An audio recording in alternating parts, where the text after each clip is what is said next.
సనాతన ధర్మం చెప్పిన లెక్క నమ్మిన వాడు దీన్ని ఎప్పుడూ లెక్క పెట్టు. అరే మనకు విచక్షణ లేదా? నమ్మచ్చా నమ్మకూడదా?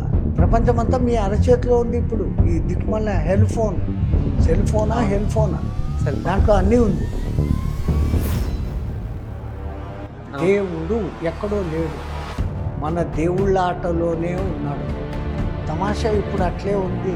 ఈ దేవుడి దగ్గరకు పోతే పని అవుతుందని ఎవరో చెప్పారు, 10 రోజులు ఆడ తిరిగారు, పని కాకపోతే దేవుడినే మార్చేస్తారు. ఆయన ఎటువంటి పరమేశ్వరుడు అంటే త్రిపురాలను చంపినవాడు. ఒకడు జొరాస్ట్రియన్ అన్నాడు, ఒకడు జీసస్ క్రైస్ట్ అన్నాడు, ఒకడు రాముడు కృష్ణుడు, అది ఇది అనుకుంటాడు. ఆలయం అంటే ఊరికే కట్టే యుద్ధాల బొమ్మలు ఉంటాయి, శృంగార బొమ్మలు ఉంటాయి. ఒక మనిషిగా, ఒక ఆత్మగా లోపలికి రా అని చెప్పేదానికి వస్తుంది. 365 రోజుల్లో 30 రోజులు మళ్ళీ దానికి డిఫరెంట్ దేవుళ్ళకి డిఫరెంట్ మాలలు వేసుకొని ఈడ సనాతన ధర్మం ఎప్పటి నుంచో 15 రోజులకు ఒకసారి ఉపవాసం ఉండండిరా అంటే మనం వాళ్ళ ఇద్దరు పిల్లల్ని చంపేశారు. ఈ ఇన్సిడెంట్ మీద మీ దానికి ఉన్న విచక్షణ జ్ఞానం లిమిటెడ్, మన విచక్షణ జ్ఞానం అన్లిమిటెడ్. ఆ పవర్కు మీరు పెట్టుకున్న పేరు ఒకళ్ళు అల్లా అన్నారు. మనం దేవుడికి నిజంగా ఎందుకు పూజ చేయాలి?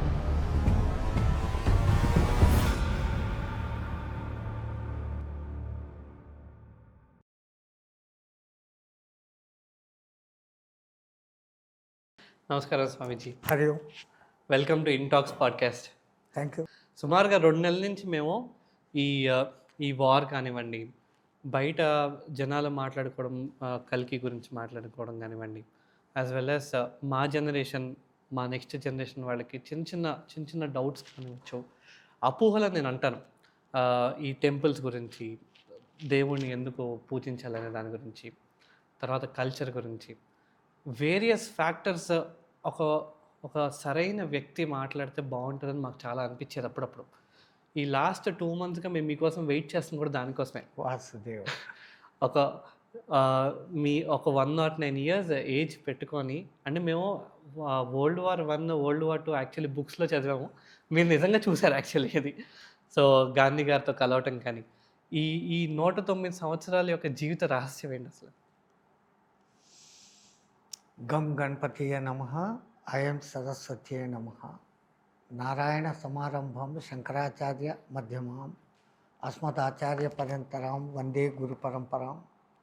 మా గురుదేవులైన మహంత్ హిమాలయగిరిజీ మహారాజ్ వారి పాదపద్మములను మనసులో స్మరించుకొని వీక్షక మహర్షులకు శుభాభినందనలు, శుభాశీస్సులు తెలియజేసుకుంటూ, చాలామంది మమ్మల్ని అడిగే మొదటి ప్రశ్న, మీరు ఇంత వయసులో కూడా యాక్టివ్గా ఉన్నారు. నన్ను మించిన వయసు వాళ్ళు మా దిక్కు ఇంకా ఎంతోమంది ఉన్నారు. ఒక 10-15 రోజుల కిందనే కాశీలో ఒక మహానుభావుడు శివానంద మహారాజ్ అనే ఆయన దేహత్యాగం చేశారు. సరస్వతి ఘాట్ దగ్గర ఉంటారు ఆయన, యోగా నడుపుతారు. 130 years నోటెడ్. ఎందుకంటే 3 ఏళ్ల కింద ఆయనకు పద్మశ్రీ అవార్డు ఇచ్చినప్పుడు అప్పుడు ఆయన బయటకు వచ్చాడు జనాల్లోకి. దానికి ముందు ఎవరికి తెలియదు. ఆయనది ఏదో పాస్పోర్ట్ విషయంలో ఒకసారి చూసి ఈఎస్ సో ఏజ్డ్ అని అప్పుడు కనుక్కున్నారు. ఎంత కాలం బతికాము ముఖ్యం కాదు, ఎలా బతికాము, ఈ జన్మను ఎట్లా సార్థకం చేసుకుంటున్నాము అన్న లక్ష్యమే ఉండాలి. కానీ ఇదేదో ఇంకా బతకాలని ఆశతో బతకడం ఉండకూడదు. బతకాలనే ఆశ ఉండకూడదు, చచ్చిపోతామనే భయం అస్సలు ఉండకూడదు. ఆ రెండు లేనప్పుడు వాని నిశ్చయంతో ఈ బండి నడుస్తుంది అనుకున్నప్పుడు వాడు నడుపుతాడు, మనం నడుస్తాం. నేను మీకు ఒక 2 సినారియోలు చెప్తాను. యాక్చువల్లీ మీరు కరెక్ట్ మాట్లాడారు, జీవితం నిజంగా సార్థకం అవుతుందని. ఒక ఏ అనే వ్యక్తి, తన మంచి మామూలు మిడిల్ క్లాస్ ఫ్యామిలీ, రోజు వెళ్తాడు, పని చేసుకుంటాడు, కుదిరినప్పుడు దేవుడికి వెళ్ళి దండం పెట్టుకుంటూ వస్తాడు, భార్య పిల్లలతో కలిసి తింటారు, 70 ఏళ్ళు హ్యాపీగా జీవించి 80 ఏళ్ళలో ఆయన చనిపోతారు. రెండో వ్యక్తి పుట్టినప్పటి దగ్గర నుంచి తను ఇంకా కేవలం దైవభక్తితో ఉండి, వాళ్ళ పిల్లలు, వాళ్ళ ఫ్యామిలీ, వాళ్ళందరూ ఇంకా దేవుడే ఇంకా జీవితం అనుకొని 70 ఏళ్ళు 80 ఏళ్ళు ఉండి 80 ఏళ్ళకి మళ్ళీ వాళ్ళు కాలం చెందుతారు. వీళ్ళిద్దరిలో మీ దృష్టిలో ఎవరి జీవితం సార్థకమైనట్టు?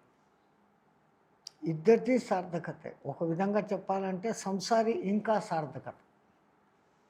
ఎందుకంటే సన్యాసికి పెద్ద బాధ్యతలు ఉండవు.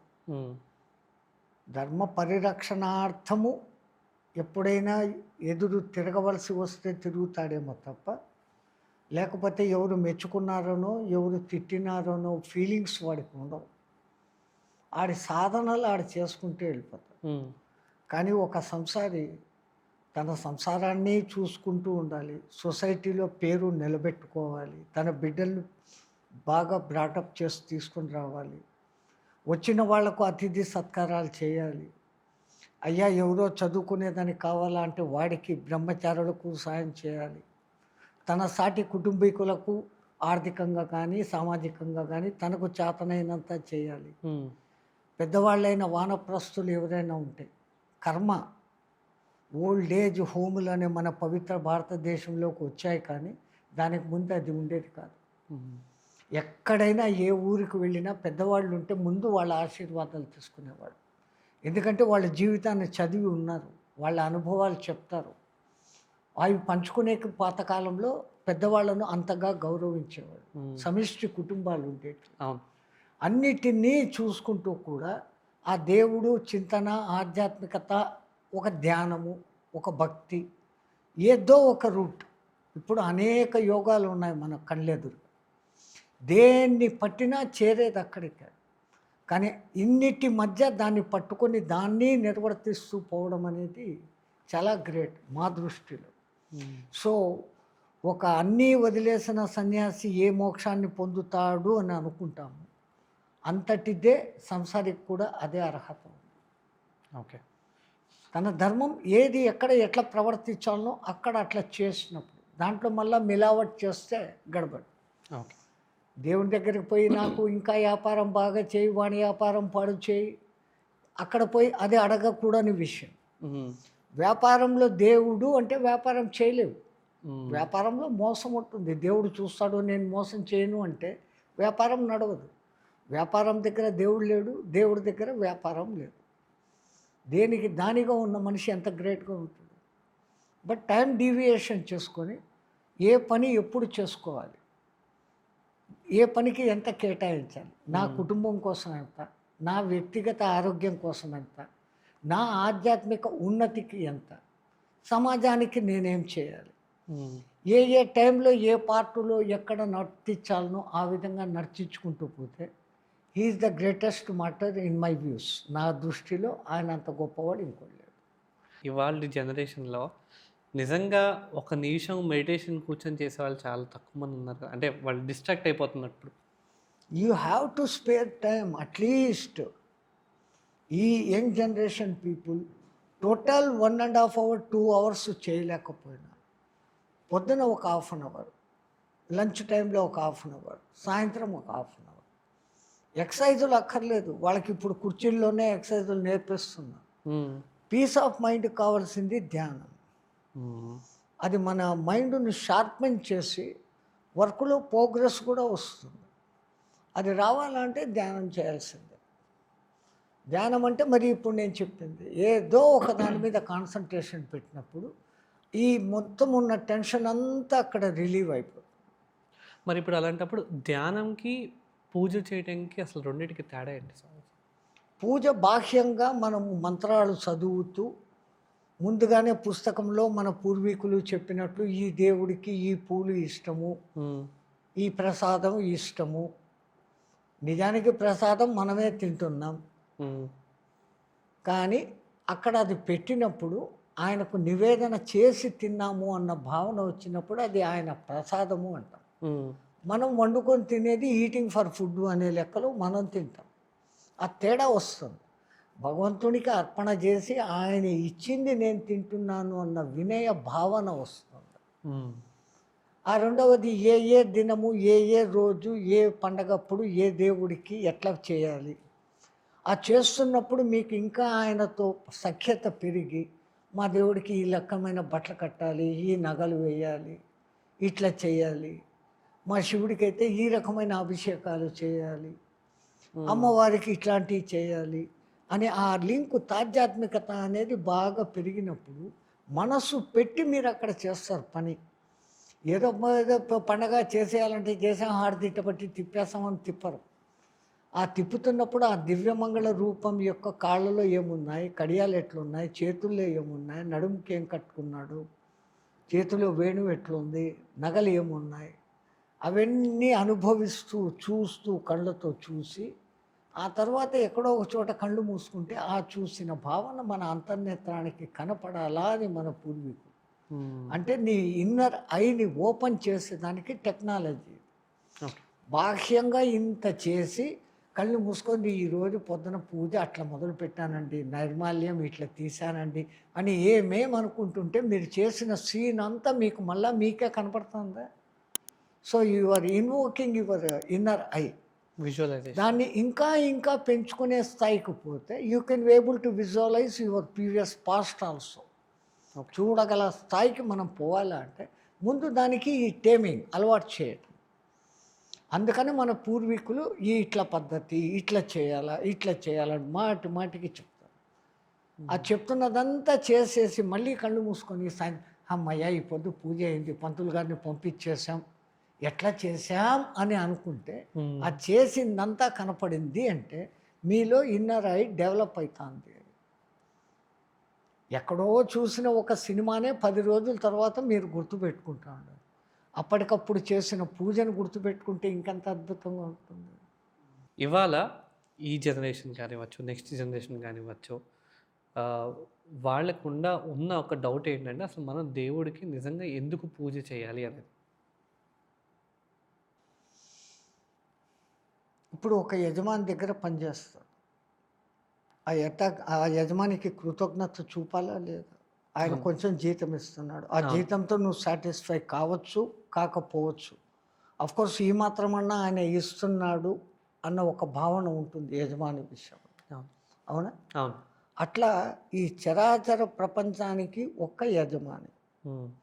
దాన్ని దేవుడు అనండి, యూనివర్సల్ పవర్ అనండి, ఇంకో పేరుతో పిలవండి. ఏదో ఒక పవర్ ఉంది అని మన పూర్వీకులు కనిపెట్టి దాన్ని పరబ్రహ్మం అన్నారు. మరి ఆ నిరాకార పరబ్రహ్మకు థ్యాంక్స్ చెప్పాలంటే ఆకారం లేని వాడికి ఏం చెప్తాం? తో సృష్టి స్థితి లయలు చేసేటప్పుడు వాళ్ళను బ్రహ్మ విష్ణు మహేశ్వరులు అని డివైడ్ చేసుకున్నాం మనమే. ఆ తర్వాత ఈ అడ్మినిస్ట్రేషన్ అంతా నడపాలా అంటే వాళ్ళ ముగ్గురి చేత కాదు, వాళ్ళకు అసిస్టెంట్లు ఉండాలి. ఇంద్ర అగ్ని వరుణ వాయువులు అనుకోండి, భూమి పంచభూతాలు అనండి, ఇవన్నీ మళ్ళీ వాళ్ళ కింద అసిస్టెంట్లు. ఈ ఒక వ్యవస్థ ఆ సూపర్ పరబ్రహ్మం అని చెప్పబడేది దేవుడు, అల్లా, జీసస్, ఎవరు ఏ పేరుతో పిలిచినా పైన ఒకటి ఉంది అని అంటున్నారు. అది ఎవరైనా యాక్సెప్ట్ చేయాల్సిందే. సో ఇంత విశ్వం కనపడుతుంది, చూస్తూ ఉన్నారు, ఎవడు లేకుండా అదంతా బ్యాలెన్సింగ్గా నడుస్తుంది. గ్రావిటేషనల్ ఫోర్స్ నోట్తో అన్నాం. How that come? ఆ గ్రావిటేషనల్ ఫోర్స్ ఎక్కడి నుంచి వచ్చింది? వెనక్కి పోతే you cannot able to find out somebody is beyond it. అది మనకు కనపడ్డాం. అది ఒక పరమాత్మ అనుకున్నాం.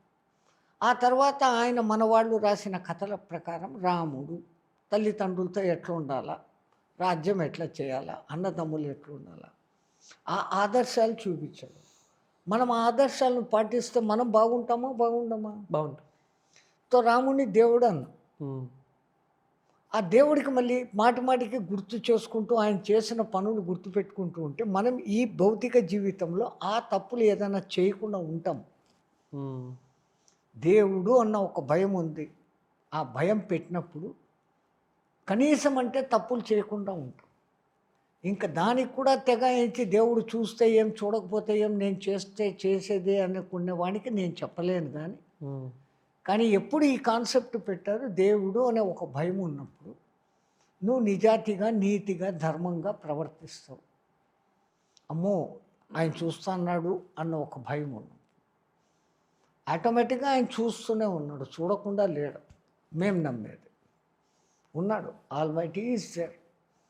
బట్ వానికి రూపం నాకు చూపించు అంటే ఒక రాముడిలోనూ చూడొచ్చు, మీలోనూ చూడొచ్చు. ఒక మంచి మానవత్వంగా ఉండి ఎప్పుడో వరదలు వచ్చాయి, ఒక చిన్న పడవ వేసుకొని మీ దగ్గర ఉన్న బట్టల్లో పాత బట్టలు ఒక 20 బట్టలు 10 మందికి పంచడం, మీరు చేసుకున్న టిఫిన్లో ఒక 20 మందికి ఎక్స్ట్రాగా చేసి ఆ వరదలో ఉన్న వాళ్ళకి ఇవ్వడం, 3 రోజులుగా ఆకలిగా చెట్టు కొమ్మ మీద కూర్చున్నోడికి మీటికి అన్నం అందిస్తే వాడు మిమ్మల్ని దేవుడు అంటాడు.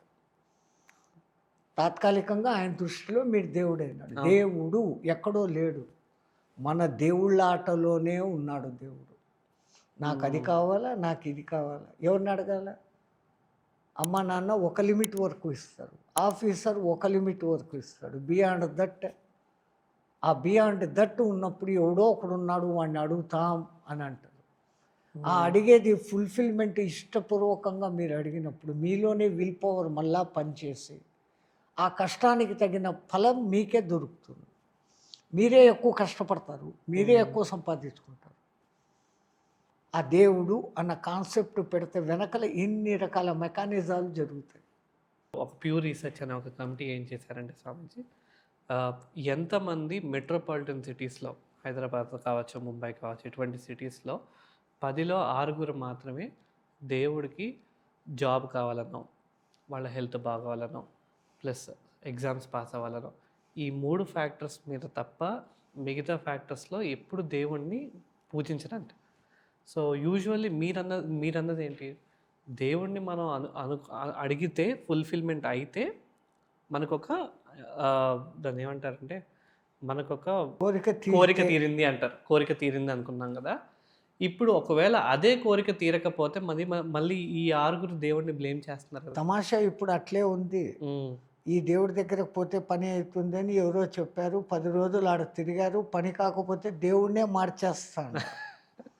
ఇంకొక 10 రోజులు ఓపిక పడితే పని అవుతుంది. బట్ ఆ పేషెన్స్ మన దగ్గర లేదు.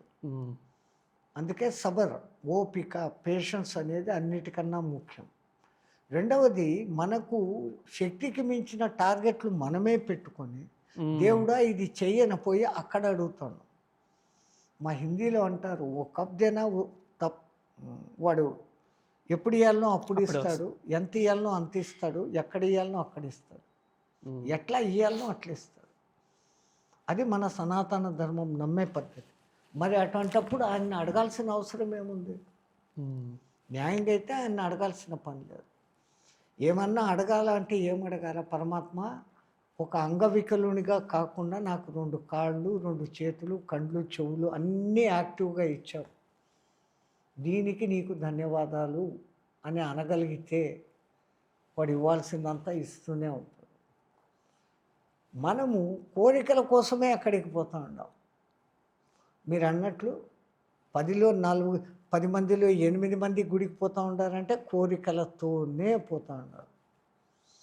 ఆ కోరికలు అక్కడ కోరుకుని దానికి తగినట్లు ఇక్కడ వీళ్ళ ప్రవర్తన దానికి తగినట్లు ఉండి దానికి తగిన ప్రయత్నము చేస్తే అది ఈయనే పొందగలడు. కానీ ఆ కోరే ముందర నాకు ఇది సూటబులా కాదా, నేను చేయగలనా లేదా, నేను దీనికి అర్హున్నా కాదా, ఇది కాకుండా కోరుకుంటే. మీ దృష్టిలో కోరిక అంటే ఏంటి స్వామి? కాయిష్, డిజైర్, ఇష్టము, ఎన్ని రకాలుగా చెప్పుకున్నా అదే అవుతుంది. నా కొడుకు బాగుండాలి, ఇది కోరికనా? బాగా చదువుకోవాలి, పెద్ద ఉద్యోగం చేయాలి, నన్ను ఉద్ధరించాలి, మళ్ళీ లాస్ట్కు ఇక్కడికి వస్తాడు. వాడి బతుకు వాడు బతికి బాగుండి సమాజానికి బాగా చెయ్యని అనుకోవడం లేదు. స్వార్థత కలుగుతుంది దాంట్లో. కోరిక, ఒక పువ్వు ఉంది, చూసి ఆనందిస్తే ఎంత బాగుంటుంది, తుంచి చేతిలో పట్టుకొని వాసన చూస్తే సాయంత్రానికి వాడిపోతుంది. అఫ్కోర్స్ చెట్టులో కూడా అది 2 రోజులు ఉంటుంది. 2 రోజులు 100 మందికి ఆనందం పంచే పువ్వును మన స్వార్థం కోసం అలాగా తుంచేసి ఇది బాగుంది, నేను వాసన చూశాను, నా కోరిక తీరింది. మీ కోరిక తీరిందా? ఆ కోరికతో ఏమైంది? అవతల 100 మందికి నష్టం జరిగింది. కోరిక అంటే నాకు ఇది కావాలా అనుకోవడంతో కోరిక మొదలవుతుంది. పాతకాలంలో ఎవ్వడికి ఏ కోరికలు లేవు సత్యయుగంలో. ఎప్పుడైతే కాస్త సమిధలు ఉంటే నేను మంట వేసుకుంటాను అని అన్న దగ్గర కాస్త సమిధలు, ఈ సమిధలు తెచ్చుకునేకి వీడు ప్రయత్నం చేసి తేవాలా, లేకుంటే ఎవరికైనా పెట్టాలా.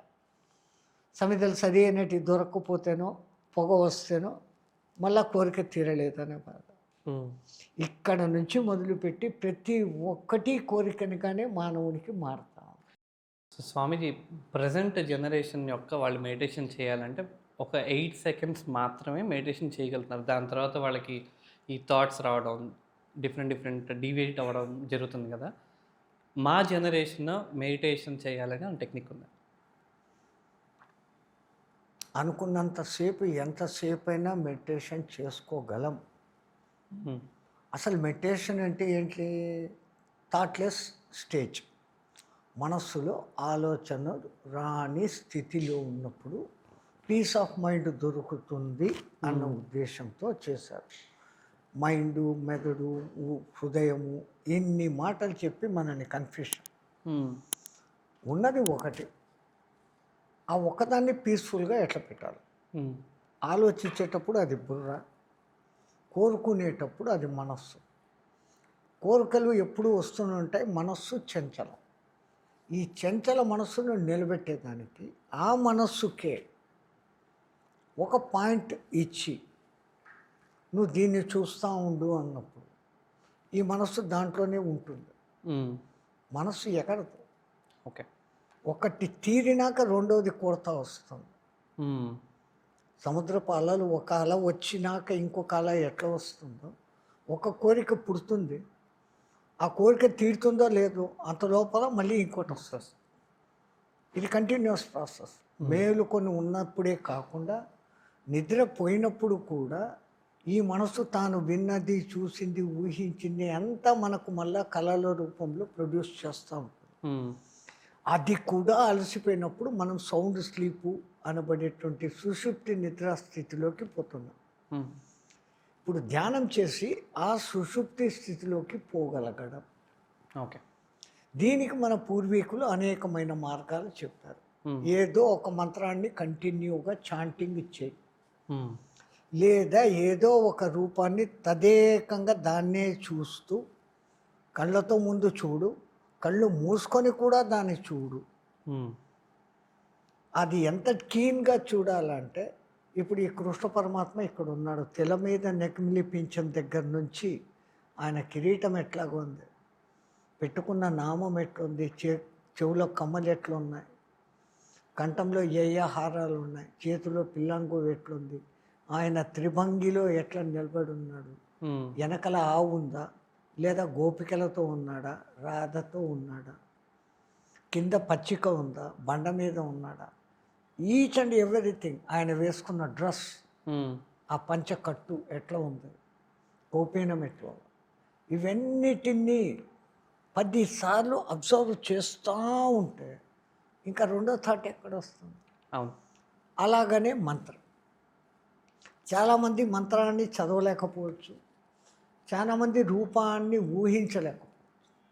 ఏది లేకున్నా కానీ మీ శ్వాసను మీరు గమనించవచ్చు కదా.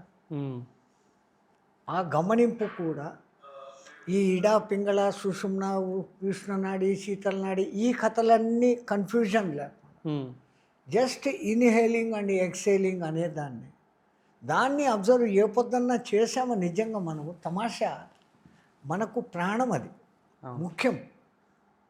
ఇన్వాలంటరీగా జరిగిపోతుంది తప్ప వీ నెవర్ అబ్జర్వ్డ్ ఇట్. అవును. దాని మీద అబ్జర్వేషన్ పెట్టి ఎంతసేపు కూర్చున్నా కానీ you are in peace of mind automatically. రెండో ఆలోచన అక్కడ కూడా రాదు. దీని మీద ఏ అప్లికేషన్ ఉందో, ఒక చిత్రాన్ని చూడటము, ఒక మంత్రము చదవటం, ఆ మంత్రం గురుముఖతంగా తీసుకున్నప్పుడు ఆ మంత్రార్థం తెలుసుకుంటే ఆ మంత్రం వెనకల స్టోరీ ఏమి, always you are going and thinking about that. అవును. సెకండ్ థాట్స్ రావు. మంత్రమేమో ఇంత చిన్నది ఉంటుంది, దాని అర్థం ఎంతో విపులంగా ఉంటుంది. ఆ విపులార్థం గురువు చెప్పినప్పుడు దాన్ని తీసుకొని దాన్నే ఊహించుకుంటూ ఆ మంత్రం చదువుతూ ఉంటే మీకు తెలియకుండానే మీ ఇంటర్లో ఒక సినిమా నడిచిపోతూ ఉంటుంది. అవును. ఆ మంత్రము నోట్తో ఉచ్చారణ జరుగుతుంది. థాట్లెస్ స్టేజ్ ఇది కూడా. అట్లాగనే శ్వాస సింపుల్గా ఎంత తీసుకుంటున్నాను లోపలికి, ఎంత బయటికి వదులుతున్నాను అంటే your putting a duty for your internal. మీ మనసుకు, మీ బుద్ధికి మీరే ఒక పని అప్పచెప్పారు. ఆ పని అయ్యేంత వరకు అది మళ్ళీ రెండో పనిలోకి జంప్ చేయదు, దాంట్లోనే ఉంటుంది. అతి సింపుల్గా ఈ పొజిషన్కు రావచ్చు. అందుకే మన పూర్వీకులు ఇన్నిన్ని శ్లోకాలు పెట్టారు, ఇన్నిన్ని స్తోత్రాలు పెట్టారు. ఆ స్తోత్రాల్లో 90% వాళ్ళ వర్ణననే ఉంటుంది. రత్నసాను సదాసనం రజతాద్రి శృంగనికేతనం సింజినీకుత పన్నగేశ్వర అంబుజోదయ సాయకం క్షిప్రదుగ్ధ పురత్రయం త్రిదశాలయైరభివందితం చంద్రశేఖరమాశ్రయే మమ కింకరిష్యతి వయ్యం.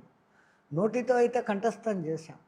అక్కడ ఇమాజిన్, మంచి హిమాలయ పర్వతాల మీద ఒక రత్న ఆసనం ఉంది, దానిపైన పార్వతీ పరమేశ్వరుడు ఇద్దరు కూర్చొని ఉన్నారు.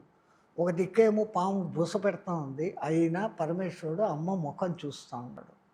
ఆయన ఎటువంటి పరమేశ్వరుడు అంటే త్రిపురాలను చంపినవాడు, త్రిపురాసురాలను చంపినవాడు. త్రిపురాసురులు ఎక్కడో లేరు, మనలోనే స్థూల శరీరము, సూక్ష్మ శరీరము, కారణ శరీరం అనే మూడు.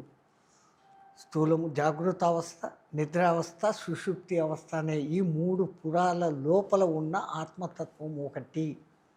ఆ పురాలను if you are going on thinking like this, ఇప్పుడు ఇంకా మీకు సెకండ్ థాట్ ఎక్కడి నుంచి వస్తుంది అక్కడ? అట్లాగనే కస్తూరి తిలకం లలాట పలకే వక్షస్థలే కౌస్తుభం నాసాగ్రేణో ముక్తికం కరతలే వేణు కరే కంకణం సర్వాంగి హరిచందనంత కలశం. ఒక ఆయన నిలబడి ఉన్నాడు, త్రిభంగిగా బెండ్ అయి, చేతిలో వేణు ఉంది, ఇక్కడ కంకణం ఉంది, ముక్కు పుడక ఉంది. ఆ ఇమాజినేషన్ చూసుకుంటూ ఉంటే మీకు రెండో థాట్ ఎక్కడ ఉంది? అంటే మీరు అంటున్నట్టు ఒక సింగిల్ థాట్తో కూర్చున్నా కూడా మెడిటేషన్ చేస్తున్నట్టే. మెడిటేషన్లో మీరు ముందు ఈ థాట్ మీద పెట్టినారు, రెండోది లేదు అక్కడ. ఆలోచన రహిత స్థితి ఆటోమేటిక్గా వచ్చింది. శ్వాసను గమనిస్తున్నారు స్వామి. ఇట్లా ఎప్పుడు ఇంతకుముందు మీరు చేయలేదు, ఇన్వాలంటరీగా పీల్చుకొని వదిలేస్తున్నారు. కాబట్టి దాని మీద మీరు మైండ్ పెట్టలేదు. ఇప్పుడు మైండ్ పెట్టి చేస్తున్నారు. అందున పవర్ బయటికి పోయే ఈ కళ్ళను మూసుకున్నారు. కళ్ళు మూసుకొని ఇప్పుడు దీన్ని అబ్జర్వ్ చేస్తున్నారు. ఓకే, ఎంత తీసుకుంటున్నాం, ఎంత వదులుతున్నాం. ఇంతకుముందు ఎప్పుడు చేయలే ఆ పని, ఇప్పుడు పర్టికులర్గా దానికి ఆ డ్యూటీ ఇచ్చాం. ఇప్పుడు అదే దీంట్లో ఉంటుంది తప్ప అది థాట్ రాదు అక్కడ. ఎవరికైనా థాట్ వచ్చే అవకాశం లేదు. ఎక్కడైతే దీన్ని మిస్ చేస్తామో ఐడియా వచ్చి కూర్చుంటుంది. ఎంతసేపు అయింది కూర్చొని? 10 నిమిషాలు అయిపోయిందా? నిన్న వాడు 20 నిమిషాలు చేశాడంట, నేను 5 నిమిషాలే చేశాను. ఈ కంపారిజన్స్ ఇంకా చెత్త నాకం వచ్చేస్తే ఇక్కడి నుంచి కాన్సన్ట్రేషన్ పోయినాం. ఓకే, ఇదే చేస్తూ ఉంటాయి. హనుమాన్ని హనుమను ఊహించుకుంటూ ఈ హనుమ ఆఫ్ చేశాను ఉంటుంది, మీకు ఫిగర్ కనపడదు, ఇంకోటి వచ్చేస్తుంది. ఓకే, ఇది రాకూడదు అంటే కనుక ఆ కంటిన్యూటివిటీ జస్ట్ అబ్జర్వ్ యువర్ బ్రీత్ అని చెప్పేది. అందుకే వాళ్ళు ధ్యాన యోగంలో ఇప్పుడు కొత్తగా వచ్చిన ధ్యాన యోగ పద్ధతి సులభమైంది, అది చెప్తా ఉన్నారు.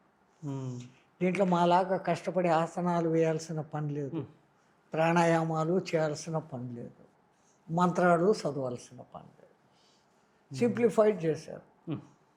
కానీ దాన్ని కూడా పాయింట్ను పట్టుకోలేక మాకు ఇది కుదరలేదంటే ఇంకేం చేసేది? స్వామీజీ, ఇండియాలో ఇవాళ 6,49,000 పైన టెంపుల్స్ ఉన్నాయి. ఆంధ్రాలో 49,000 పైనే ఉన్నాయి. ఇండియాలో హైయెస్ట్ తమిళనాడులో 79,000 పైనే ఉన్నాయి. మేము ఇదంతా చూస్తున్నప్పుడు ఇందాక కూడా మీతో మాట అన్నాను, ప్రతి టెంపుల్కి ఒక ప్రత్యేకత ఉంది, దాని యొక్క రిచువల్స్ దానికి ఉన్నాయి. ఇన్ని డిఫరెంట్ ఫ్యాక్టర్స్ మనకు ఉన్నప్పుడు ఒక హ్యూమన్ బీయింగ్ ఇంట్లో కంటే టెంపుల్లో చేసుకోవాలా, పూజ ఇంట్లో చేసుకుంటే బెటరా? ఇంటికన్నా గుడి పదిలమని మీ తెలుగులో అంటారు. ఎందుకంటే ఇంట్లో ఉన్న వైబ్రేషన్స్కు గుడి వైబ్రేషన్స్కు కొంచెం తేడా ఉంటుంది. మన పూర్వీకులు ఎంతో జాగ్రత్తగా పలానా ప్లేస్లో ఇక్కడ వైబ్రేషన్స్ ఉన్నాయని గుర్తించిన చోటనే విగ్రహాలను పెట్టి గుళ్ళు కడతారు. వాళ్ళకి ఆ పర్టికులర్ ప్లేసెస్ ఏది అనేది ఇప్పుడున్న ఈ ఆధునిక మిషన్స్తో కాదు, వాళ్ళ ద్రష్టత్వంతో ఆ ఏరియాని కనిపెడతారు.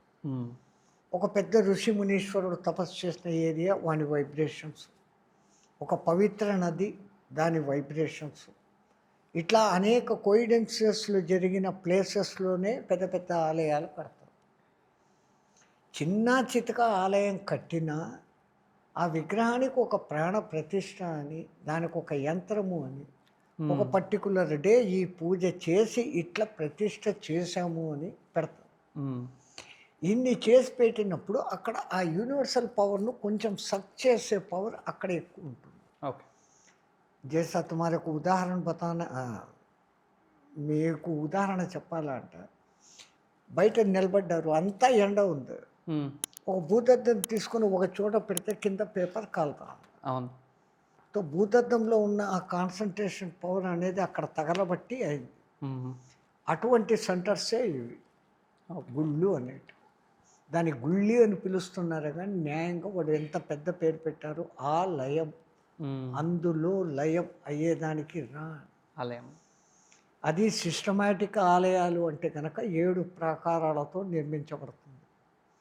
మన శరీరంలో 7 ధాతువులు ఉన్నట్లుగా, 7 చక్రాలు ఉన్నట్లుగా సాంకేతికత అది.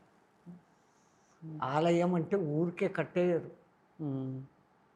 రాజగోపురం ఉంటుంది, లోపలికి వచ్చినాక రాజగోపురం మీద పిచ్చి పిచ్చి బొమ్మలన్నీ ఉంటాయి. యుద్ధాల బొమ్మలు ఉంటాయి, శృంగార బొమ్మలు ఉంటాయి.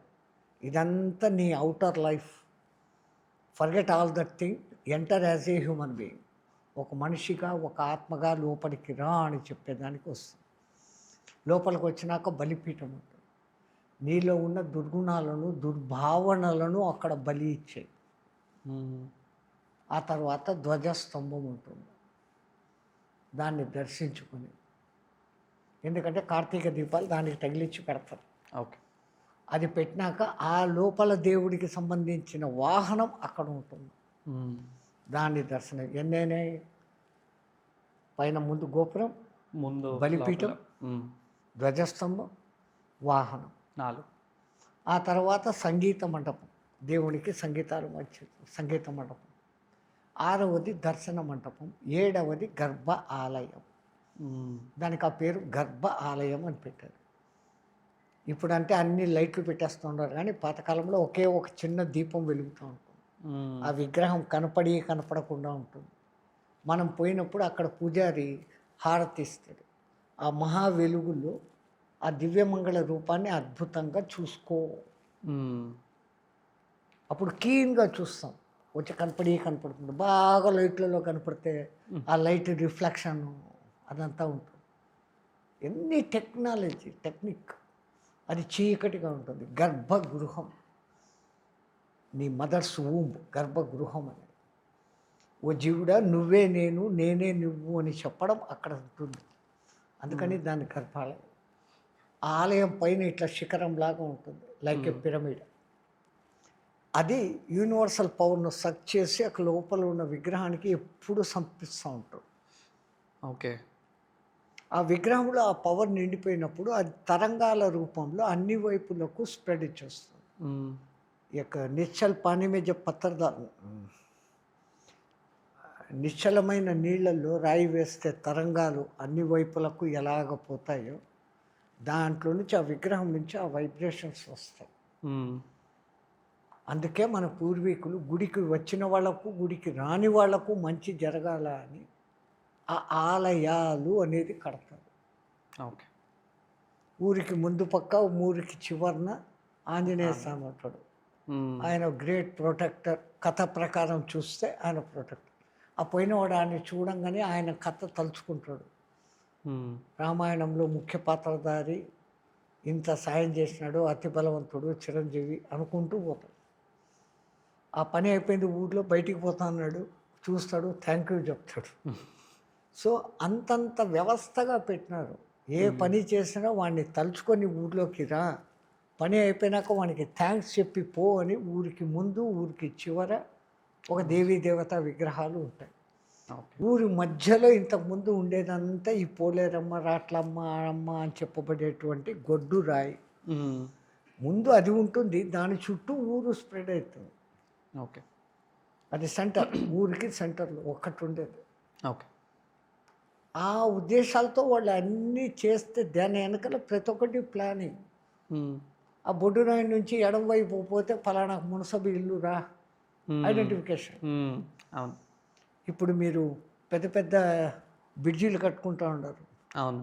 ఆ బ్రిడ్జీల కింద స్తంభాలకు పిల్లర్ నంబర్లు ఇస్తూ ఉండరు. అవును. ఇప్పుడు అవి పెద్ద అడ్రస్ అయిపోయి కూర్చున్నాయి. అవును. Metro pillar so and so మా ఆఫీస్ అక్కడ అంటే వచ్చేస్తూ ఉండరు అవును. సిటీస్లో. అవును. సో ఆ స్టేజ్ ఎందుకు వస్తుందంటే ఆ ఐడెంటిఫికేషన్. రెండవది ఆ ప్లేస్లో ఏదో ఒక పవర్ ఉంటేనే అక్కడ విగ్రహ ప్రతిష్ఠ జరుగుతుంది. హ్మ్.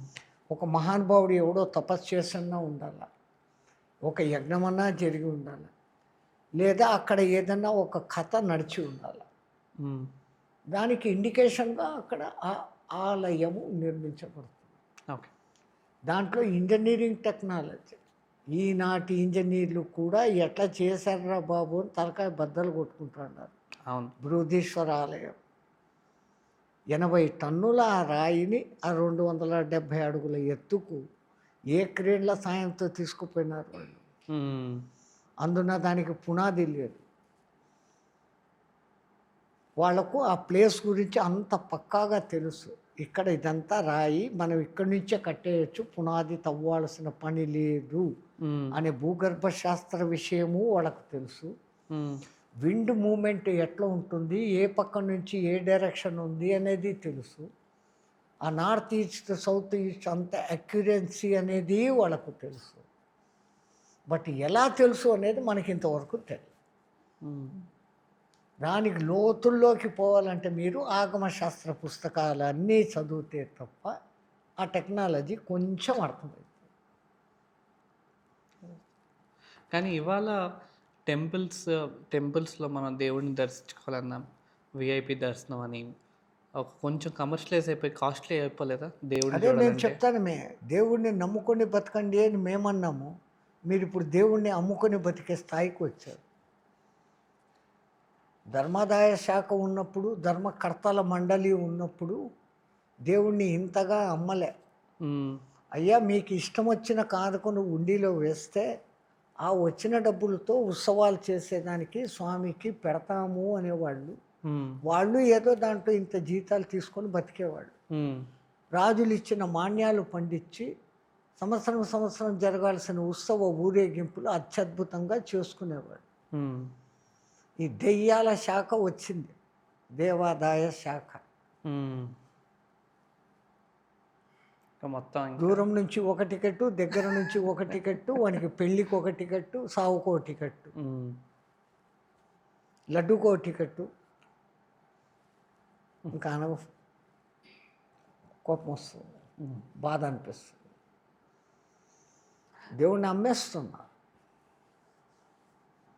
అంటే ఈ ఈ నెక్స్ట్ జనరేషన్ వాళ్ళు కూడా ప్రశ్నించకపోతే ఇంక అది ఇంకెప్పుడు వాళ్ళను సరిగ్గా ఎడ్యుకేట్ చేయటం లేదు. దేవుడు అంటే హంబగ్గు, దేవుడు నువ్వే, నీవే, నీ పవరే. నీ వెనకల ఒకటి ఉంది జాగ్రత్త అని చెప్పినప్పుడు మానవుడు ప్రవర్తించే తీరు ఎట్లుంటుంది? హ్మ్. నీ ఇష్టారాజ్యంగా నువ్వు ఏం చేసినా ఓకే అని చెప్తే ఎట్లుంటుంది? సమాజం భ్రష్టపడుతుంది. పిల్లలను ఎడ్యుకేట్ చేయాల్సింది వాళ్ళ తల్లిదండ్రులు. తల్లిదండ్రులు వాళ్ళ పూర్వీకులు కనుక వాళ్ళను ఎడ్యుకేట్ చేస్తుంటే వాళ్ళు ఇప్పుడు వాళ్ళను ఎడ్యుకేట్ చేస్తారు. హ్మ్. ఇప్పుడు వాళ్ళలో ఈ ఫ్రీనెస్ అనేది ఒకటి వచ్చిపోయింది. ఏమన్నా అంటే we know everything, who are you to tell, మాకు అన్నీ తెలుసు, నువ్వెవరు చెప్పేదే అన్నది. వాళ్ళు ఆ విధంగా ప్రశ్నిస్తున్నారు అంటే తల్లిదండ్రుల పెంపకంలో. హ్మ్. పెద్దల్ని ఎట్లా గౌరవించాలా? మన కులదైవం ఒకటి ఉంది, మన ధ్యాన పద్ధతి ఇది ఉంది, ఇట్లా ఉండాలి నాయన, మారకూడదు, ఇట్లే ఉండాలి అని మొదటి నుంచి నేర్పిస్తూ వస్తే ఈ అరాచకం రాదు. హ్మ్. టోటల్ ఫ్రీనెస్ ఇచ్చేసారు. వాడు బయటి కల్చర్కు ఈజీగా అట్రాక్ట్ అవుతాడు. దూరపు కొండలు నునుపు, ఆ ప్యాంటు షర్ట్ వేసుకొని గంతడాలు డమ్ములు చేయడాలు వానికి బాగుంటాయి. హ్మ్. ఓ స్నేహితుడితో ముందు సిగరెట్తో మొదలు పెడతాడు, హ్మ్. ఆ తర్వాత బీర్ అంటాడు, ఆ తర్వాత రమ్ము డమ్ము అంటాడు, వాడు ఆఖరికి డమ్ము అయిపోతాడు. ఎక్కడి నుంచి వస్తుంది ఇది? హ్మ్. వాడిని ముందుగానే ఒక దారిలో పెట్టి చెడు సావాసాలు నువ్వు చేస్తున్నావు, బీ కేర్ఫుల్, చేయకు అని పెట్టాల్సింది ముందు తల్లిదండ్రులు. తల్లిదండ్రులు వాళ్ళిద్దరు ఉద్యోగాలకు వెళ్ళిపోతూ ఉన్నారు, వీడిని చూడడం లేదు. ఉమ్. బాధ్యత గల తల్లిదండ్రులు ఇప్పుడు చూస్తున్నారు కాబట్టి మన సమాజం ఇంకా ఈ మాత్రం ఉంది. ఎక్కడో ఒక చోట పెడదవ పడుతుందంటే తప్పు అతని కంటే, తప్పు చేసిన వాడి కంటే వాడి తల్లిదండ్రులు ప్రధాన నిందితులు నా దృష్టిలో. ఉమ్. వాళ్ళ పెంపకలోకం ఉంటేనే తప్ప వీడు అట్లా మారాడు కదా. ఎవడు దుర్మార్గుడు కావాలనుకోడు కదా. ముందు నుంచి ఒక నీతి న్యాయమైన పద్ధతితో పెరిగేవాడు అంత దుర్మార్గపు స్టెప్పులకు పోలేడు కదా. ఉమ్. ఆ టీచింగ్ ఎక్కడి నుంచి లేదు. ఒక రామాయణం వాడికి చెప్పడం లేదు, ఒక భారతము చెప్పడం లేదు. ఎందుకో ఎంతసేపు అశోకుడు చెట్లు నాటిచ్చాను, వాడు ఎప్పుడు నాటిచ్చాడు, ఏ చెట్లు నాటిచ్చాడు, దేనికే ఈ లెక్కలకు. ఉద్యోగానికి పోయినప్పుడు కూడా ఆడ అశోకుడు ఏ చెట్లు నాటిచ్చాను అని అడగరే. How much experience you are having in your job, అది ఇంతకుముందు ఎక్కడ చేసావు, ఏం చేస్తావు, ఇది అడుగుతున్నారే తప్ప ఇంకా అవన్నీ లేదంటే ఎంత ఇస్తావు అని అడుగుతున్నారే తప్ప ఈ అశోకుని చెట్లు ఏం పని చేస్తావడం లేదు. A+B² ఎవరు అడగడు ఆడపోయి, దేనికి పనికి వస్తున్నాయి. వానికి అసలైన విలువల విద్య బోధించడం లేదు. సమాజంలో ఎట్లా ఉండాలి, సమాజంలో నీ పాత్ర ఏం, ఒక కొడుకుగా నీ పాత్ర ఏం, ఒక తండ్రిగా నీ పాత్ర ఏం, ఒక అల్లుడుగా నీ పాత్ర ఏం, ఒక ఆఫీసర్గా నీ పాత్ర ఏం, ఒక ఎంప్లాయీగా నీ పాత్ర ఏం, అసలు మానవుడిగా సమాజంలో నీ పాత్ర ఏం, ఎట్లుండాలా, ఈ విషయాలు వానికి ఎక్కడా నేర్పించడం లేదు. మారల్స్, పెద్దవాళ్ళ ఏడవలో బాగుగా ఉండు, అందరినీ నీ సోదరులాగా చూడు, ఈ మాటలు ఎక్కడైనా చెప్తున్నామా. స్కూల్లో పిల్లలకు ఏం నేర్పిస్తున్నారు, టింకులు టింకులు లిటిల్ స్టార్. ఏం చేయాలా, హౌ ఐ వండర్ అప్ప పోతే గోల్డెన్ స్కై, ఏమొస్తుంది దాంతో.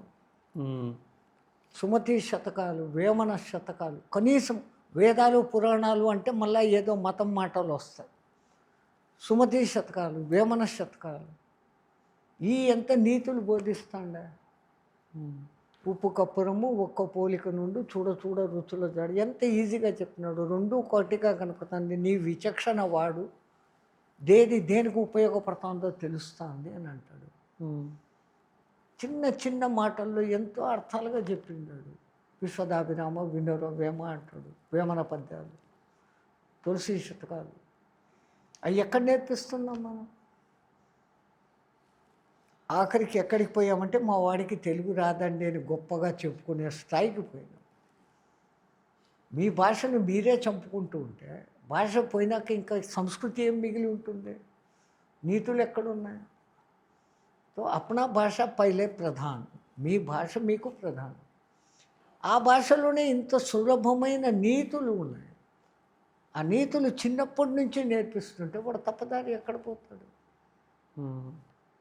పొట్టకూటికి ఈ చదువులు చదవండి, మార్కులు తెచ్చుకోండి, ఉద్యోగాలు తెచ్చుకోండి. ఆ మారాలిటీ, హ్యుమానిటీ, ఇది ఈ పద్యాల్లోనే ఉన్నాయి.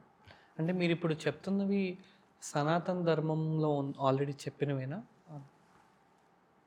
సనాతన ధర్మము, వేదము అంటే అదేదో ఒక మతానికి చెందింది, మతము అనే పేరు దానికి పెట్టేశారు. ఎన్నో చోట్ల నేను చెప్తూ ఉంటా, కొంతమంది సమ్మతం తెలిపితే ఒక మనిషి అభిమతం, దానికి కొంతమంది సమ్మతం చెప్తే ఏర్పడేటి మతాలు.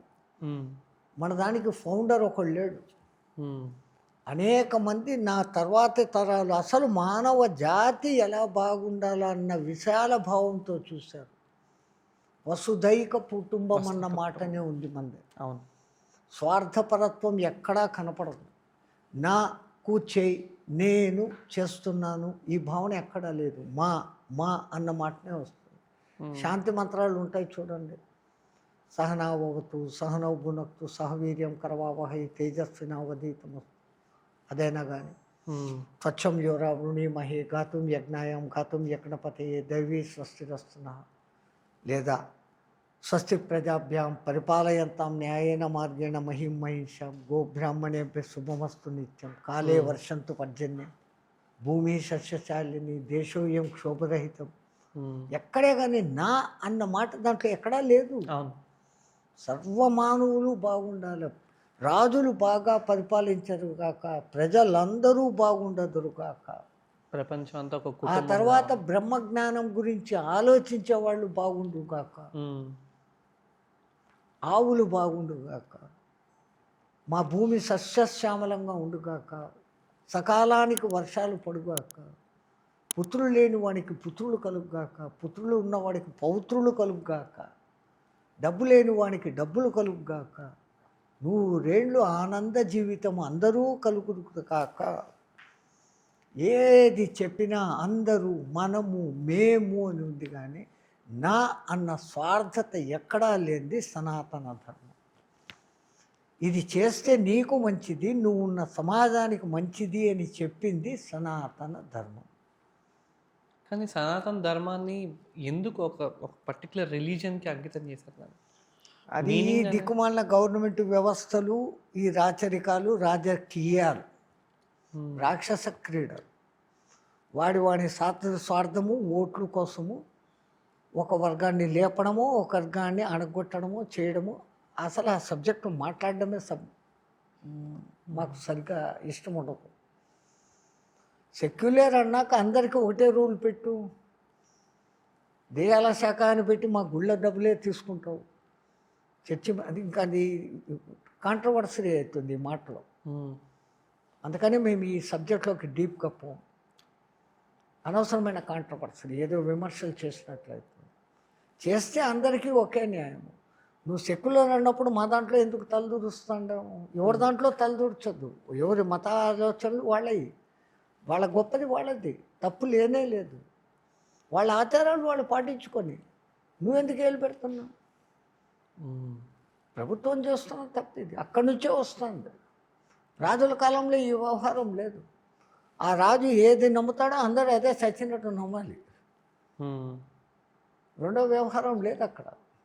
అంటే మీరు అంటున్నట్టు ఒక ఒక మనిషి ఒక మతం నుంచి ఇంకో మతంకి మారుతున్నప్పుడు, మీరు ఇందాక ఫస్ట్లో ఒక మాట చెప్పారు, యూనివర్స్లో పవర్ ఒక్కటే, కానీ మనం కిందకు వచ్చిన తర్వాత దాన్ని బైఫర్కేట్ చేసుకుంటూ వచ్చాం కదా. నాయన భాషను బట్టి పేర్లు మారినాయమ్మా. ఉమ్, పాలు,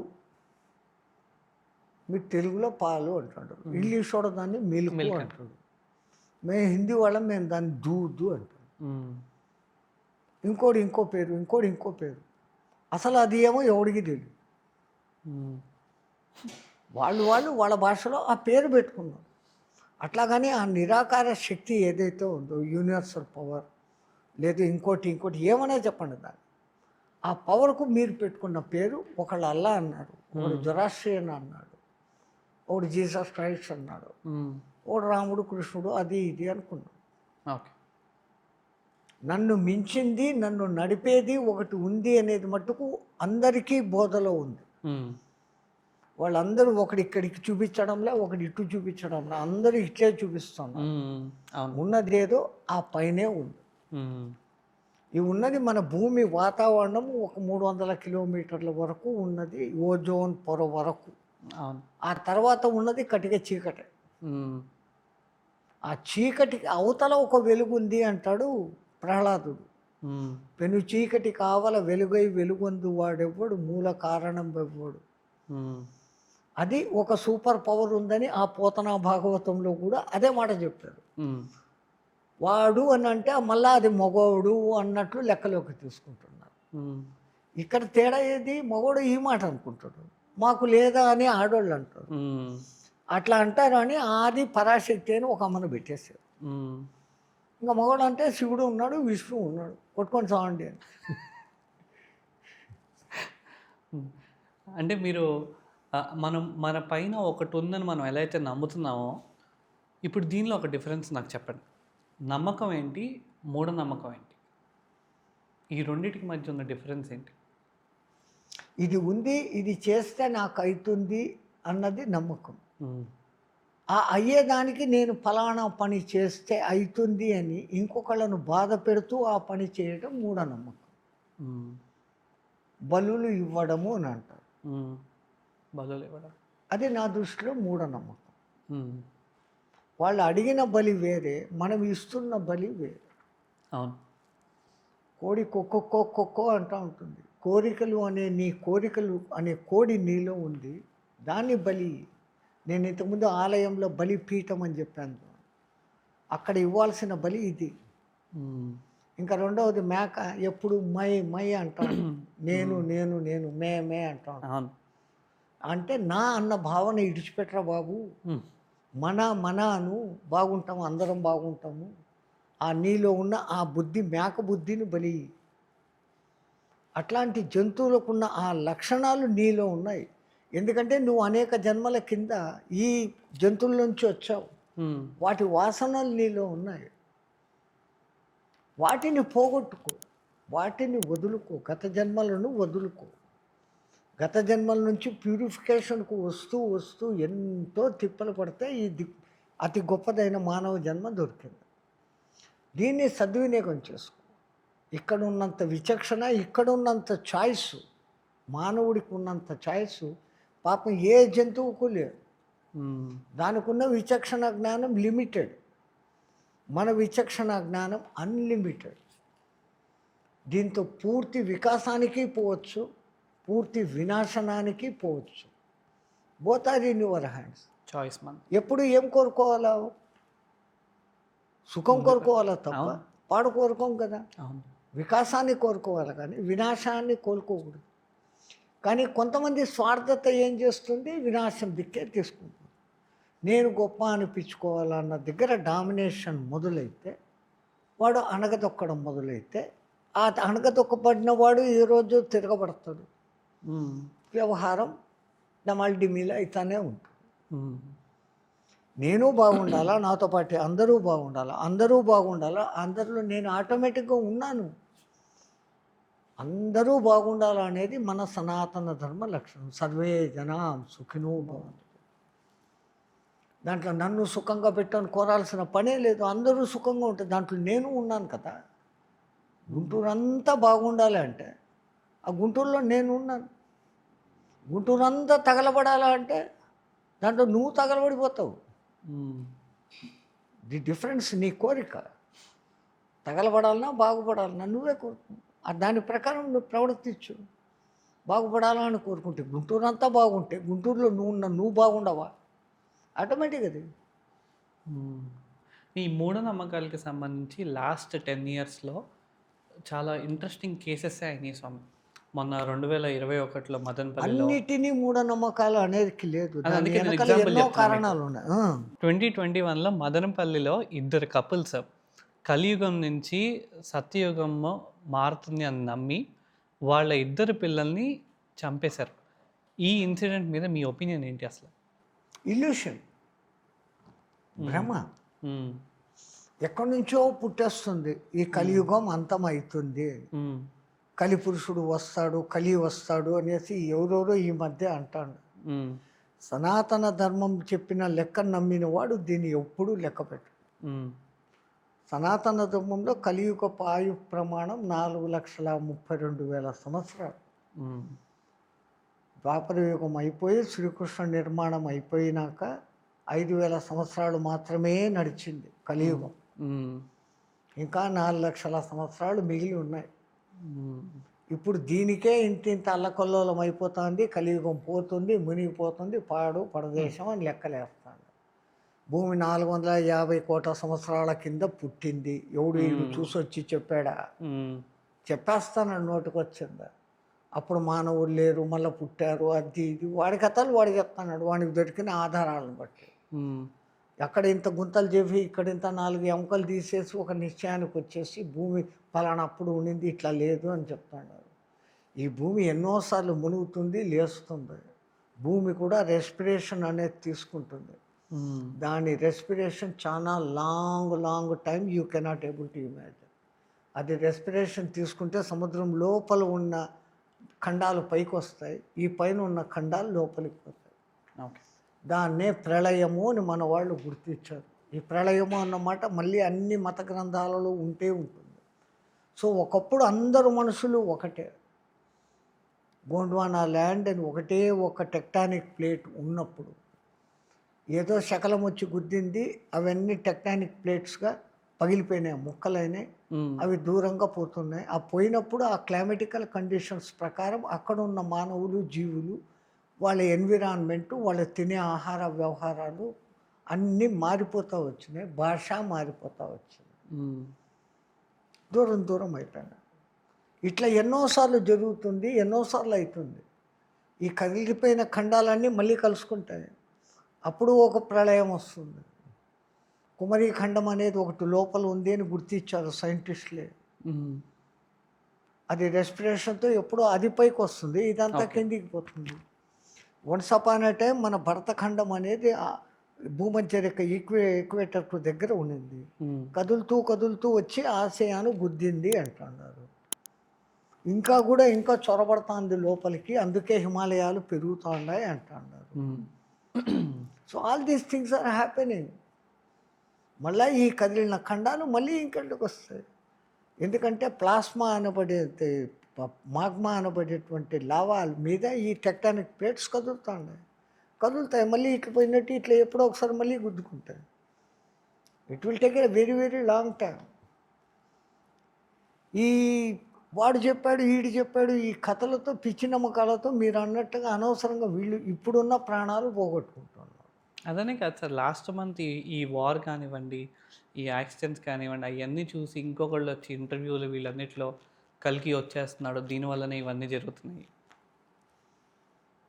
కలికి వచ్చాలంటే ఆయన చెప్పిన కథల ప్రకారం చూస్తే ఇంకెంత వినాశకర పరిస్థితులు ఏర్పడుతూనే అది వస్తుంది. హ్మ్. ఇప్పటికీ మానవత్వము, మంచితనం అనేది ఉంది. ఎక్కడో యుద్ధాలు జరుగుతున్నాయి, ఎవడో ఒకడు పొడుచుకొని వస్తున్నాడు, అది వాళ్ళ వ్యక్తిగత వ్యవహారాలు. ఒక రాజకీయ నేత తన పలుకుబడి కోసం దేశాల మధ్య యుద్ధాలు తెప్పించే స్థితికి వచ్చినాడు. హ్మ్.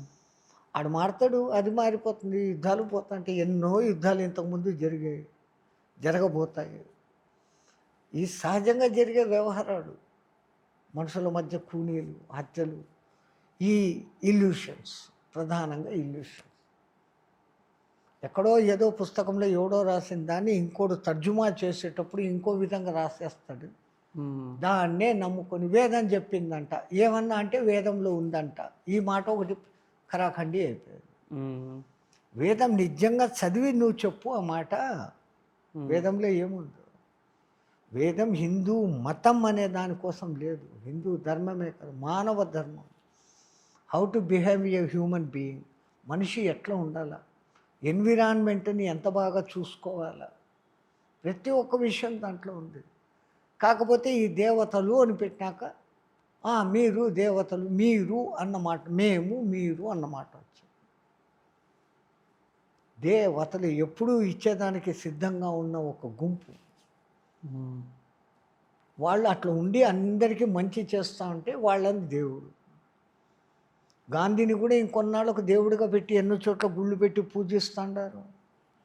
వాడు చేసిన మంచితాన్ని చూసి తర్వాత తరం ఆ పుట్టిన మానవుడినే దేవుడు అంటున్నారు. హ్మ్. రాముడు ఒక తల్లి కడుపులోనే పుట్టాడు. ఎవరూ చేయలేనటువంటి మహత్తర త్యాగాలు చేశాడు, యుద్ధాలు చేశాడు. గ్రేట్ అన్నాడు. ఈ పొద్దు దేవుడుగా మారాడు. కృష్ణ పరమాత్మ అంతే, రేపొద్దున మహాత్మా గాంధీ అంతే, ఇంకోడు అంతే. హ్మ్. అనితర సాధ్యమైన కార్యాలు చేసి చూపించారు. అబ్దుల్ కలాం శాస్త్రవేత్తగా ఉండి రాష్ట్రపతికి పోయి ఇంత గౌరవనీయుడు అయినాడు. అవును. ఇంకో 10-20 తరాలు పోయినాక ఆయన వెనకాల ఒక కథ రాసి ఆయన దేవుడు జన్మ ఎత్తాడు, వచ్చాడు, పోయాడు. సాయిబాబా కళ్ళెదురుగా ఉన్నవాడే, అవును. 1918 వరకు అందరికీ ఉన్నవాడే. పుట్టపర్తి సాయిబాబా మొన్న ఒక 20-30 years కింద. He is also human being. So many people are thinking he is a god. నీలో మంచితనం బాగా పెరిగిపోతే నిన్ను దైవత్వాన్ని ఆపాదింపజేస్తారు. దేవుడు లాంటోడ్రా అంటాం కదా, అందరూ అంటున్నాం కదా. అవును. ఈరోజు దేవుడు లాంటి వాడు అన్నోడు ఇంకో 3 జనరేషన్లో ఉన్నాక దేవుడే అంటారు. హ్మ్. నమ్మకం, విశ్వాసం అన్నిటికన్నా ప్రథమ సోపానం. ఎంత బలీయంగా నువ్వు విశ్వసిస్తావో నీ విశ్వాసమే నీకు 90% రిటర్న్ వస్తుంది. అవును. నీ మీద నీ కాన్ఫిడెన్స్, అది ఉండాలి. ఆ కాన్ఫిడెన్స్ లేనప్పుడు ఏ ప్రయోజనము లేదు. ట్రస్ట్ లేనప్పుడు ఎంత చేసి ఏమీ లేదు. నేను ఇది చేస్తే నాకు ఇది వస్తుంది అన్న ఒక ఎక్స్‌పెక్టేషన్ పెట్టుకున్నప్పుడు దానికోసం నువ్వు పోరాడవు. అది రాకుంటే కూడా పెద్దగా డిసప్పాయింట్ కావు. ఆఫ్‌కోర్స్ ఈ మాత్రమన్నా నాకు వచ్చింది అనుకోని సాటిస్ఫై అయ్యేది. So the satisfaction and disappointment both are in you only. Choice మనది. When your expectation is more you will disappoint. అవును. ఎక్స్‌పెక్టేషన్ పెట్టుకోకుండా ముందు పని చేసుకుంటూ పోయినప్పుడు ఎంత వచ్చినా అంత హ్యాపీనే. రెండవది నేను చేస్తున్నానన్న అహంకారం లేనప్పుడు ఇంకా happy. If it is fails no problem with me. నేను అని లేదు అక్కడ.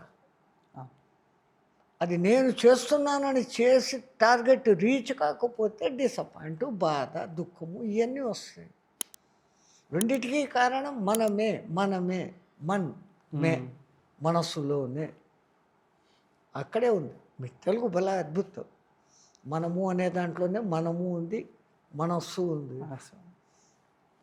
నిజంగా శంబాల అనే ఊరు ఉందా స్వామిజీ? ఉందా? ఉంది.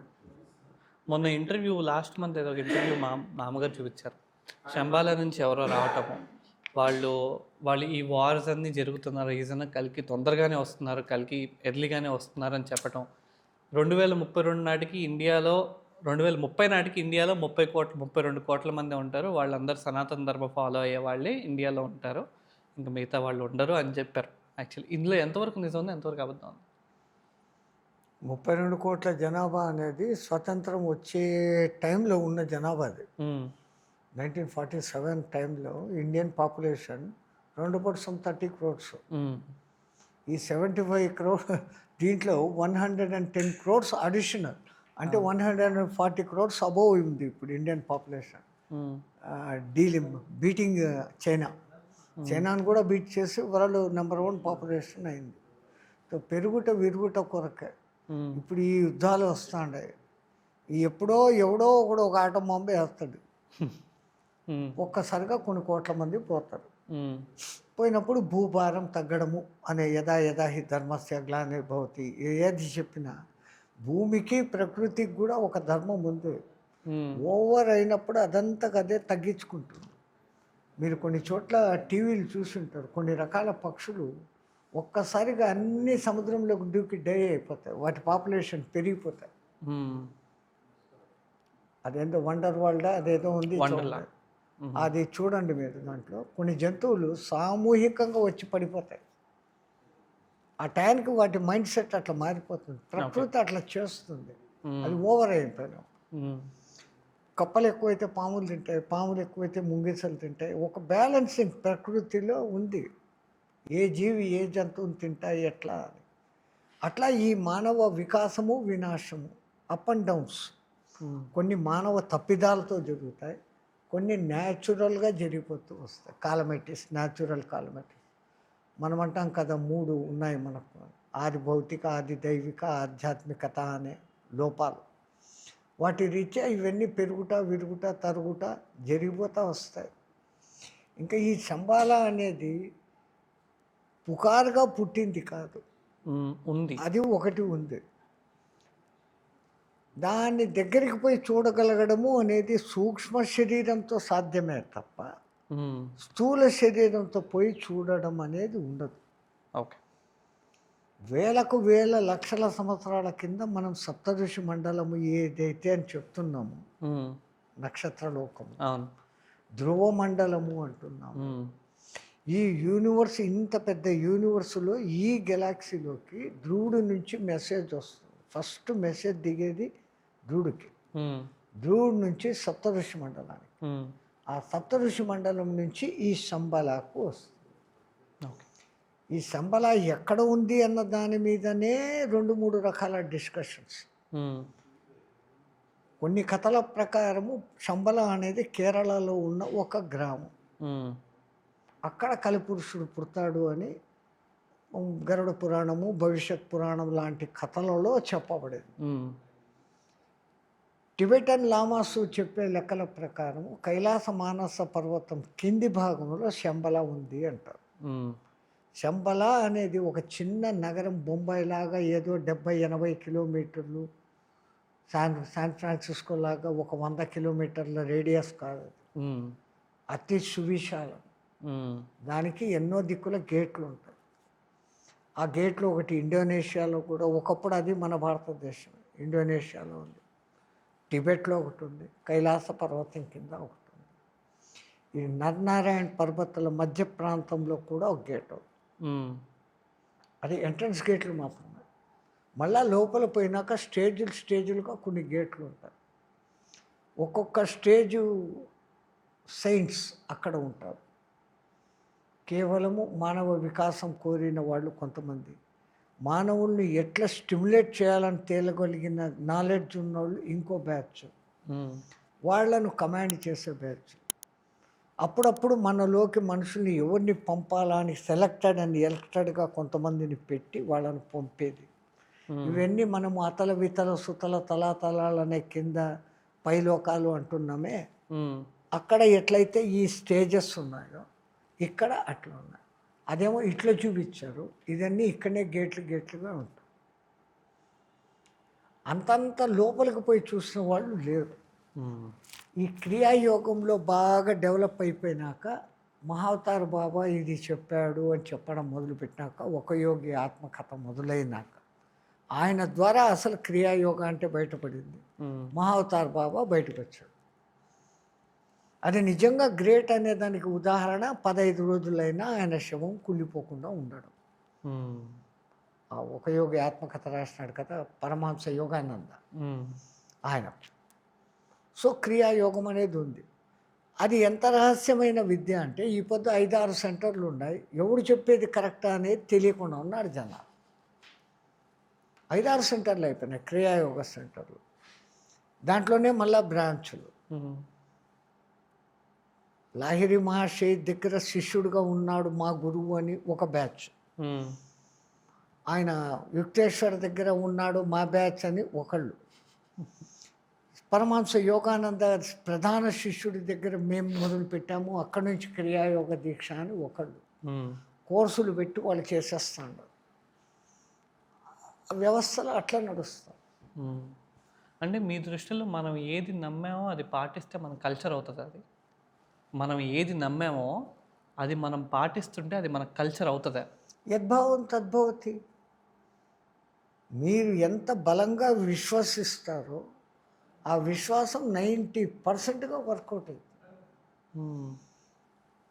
ఒక రైతు పొలంలో బాగా పంట పండాల, అమ్మ భూమాత పండు అని దాంతో ఒక ఫ్రెండ్షిప్గా మాట్లాడగలిగినప్పుడు, ఒక చెట్టుతో, మీ ఇంట్లో ఉన్న చెట్టుతో మీరు బాగా ఫ్రెండ్లీగా మాట్లాడండి, ఆప్యాయంగా దాన్ని రుద్దండి.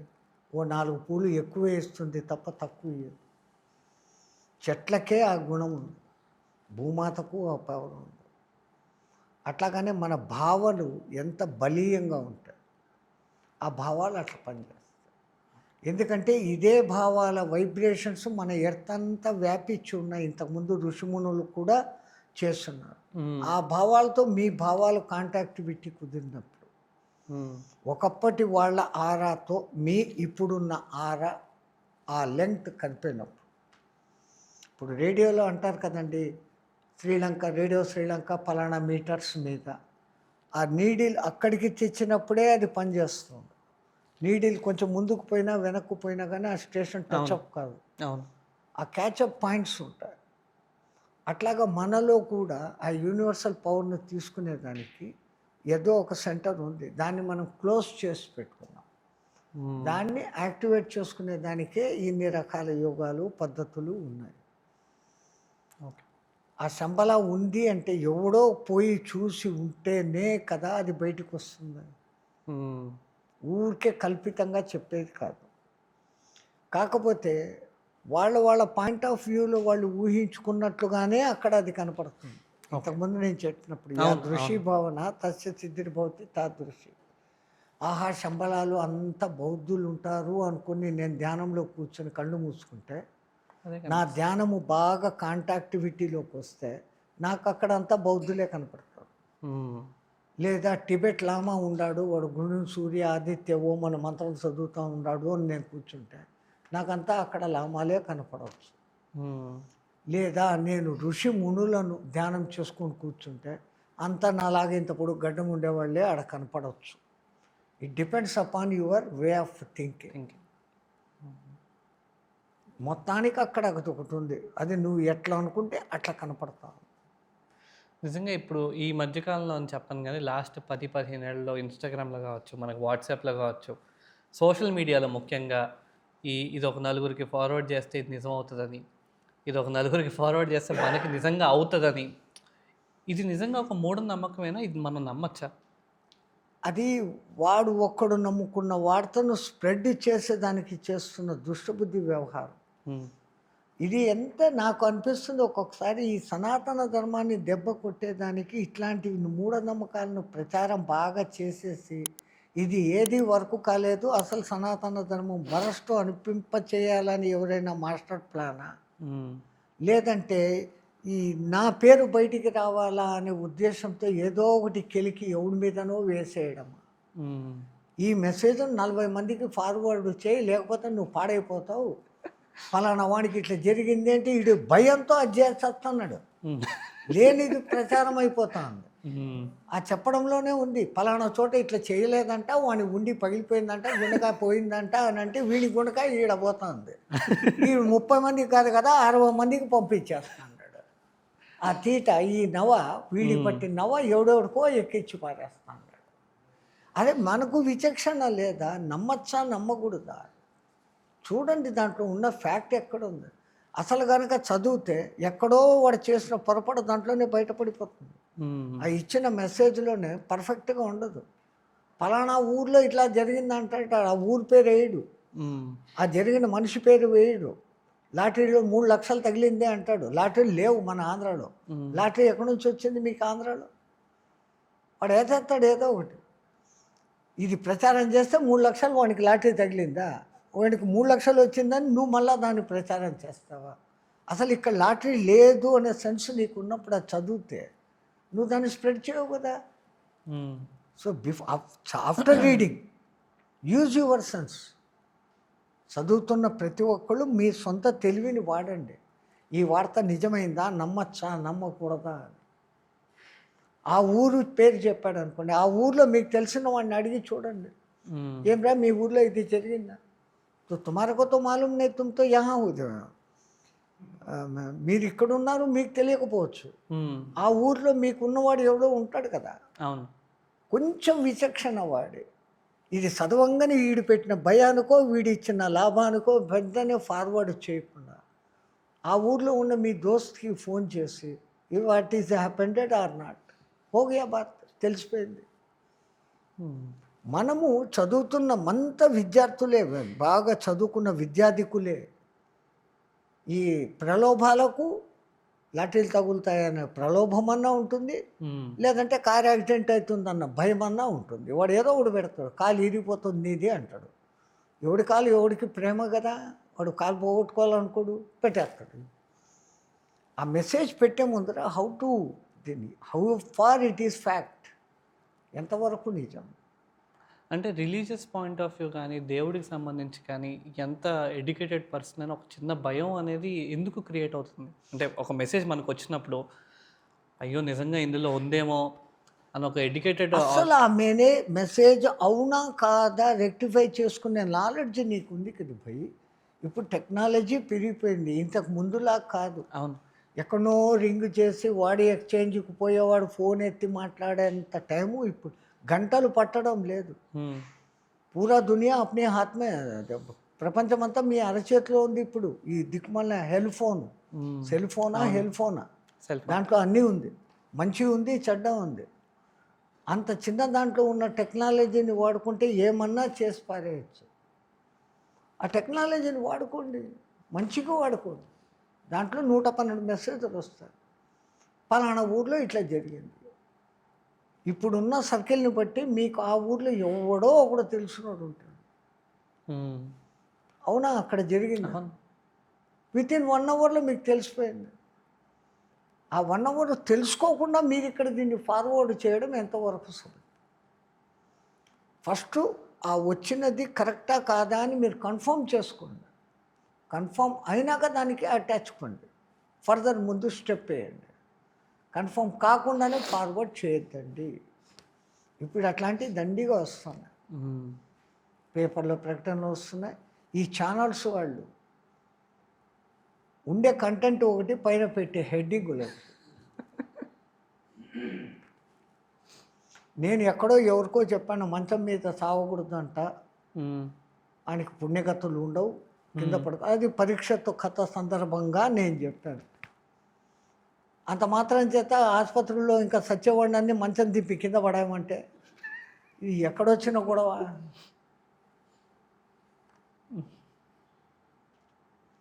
స్వామీజీ చెప్పాడు, చచ్చిపోయే స్టేట్లో ఉండేవాడిని మంచం తీసి కింద పడేయండి అని రాస్తే ఎక్కడి నుంచి ఎక్కడికి పోయింది? అప్పుడు నేను నా మూలంగా ఎంతమంది చచ్చినట్లే, వాడు ఇంకా బతికుండగానే వాడిని సంపాదిస్తాడు.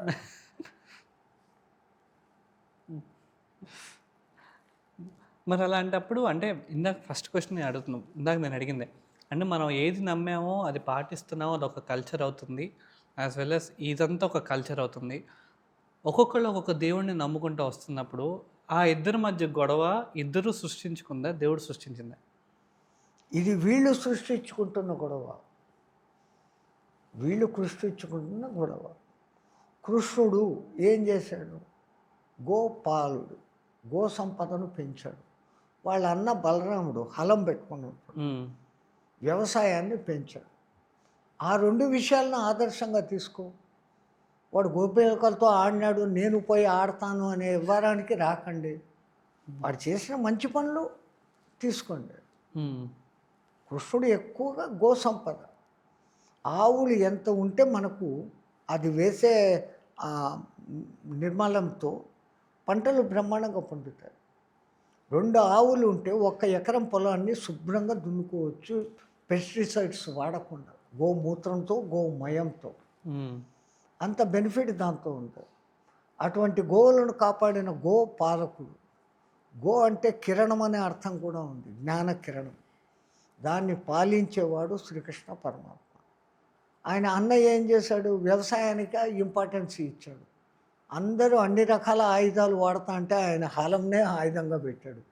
హలం ఆయుధంగా పెట్టిన దేవుడు ఇప్పుడు రైతు. రైతు బాగుండాలా, ఆ రైతుకు పాడి పంటలు 2 ఉంటే దేశం ఎంత సుభిక్షంగా ఉంటుంది.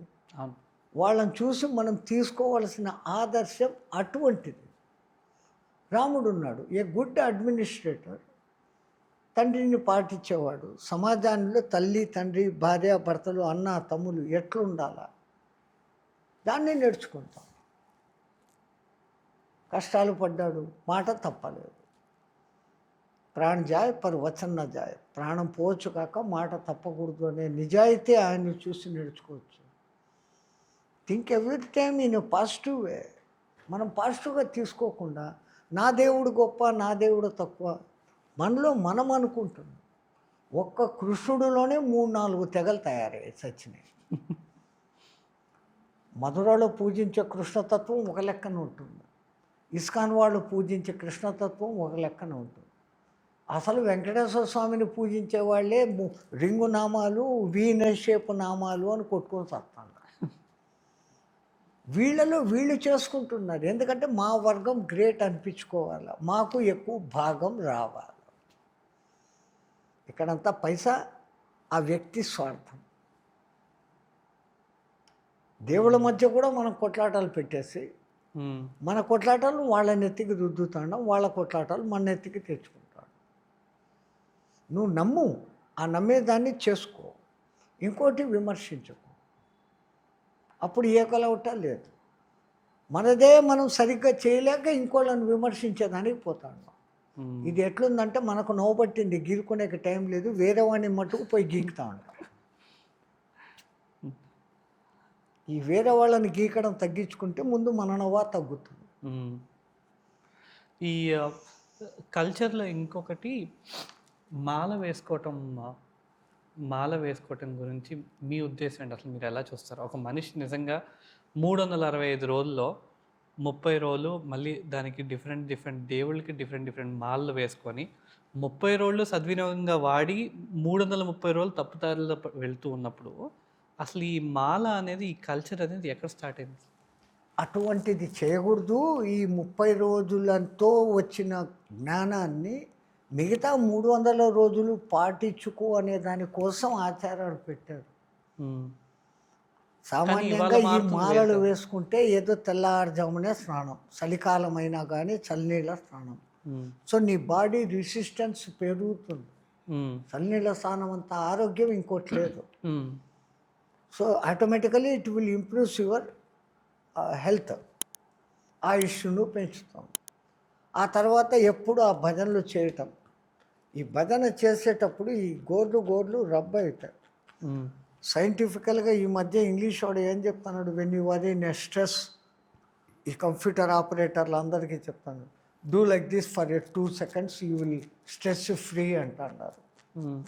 If you rub like this automatically stress is going.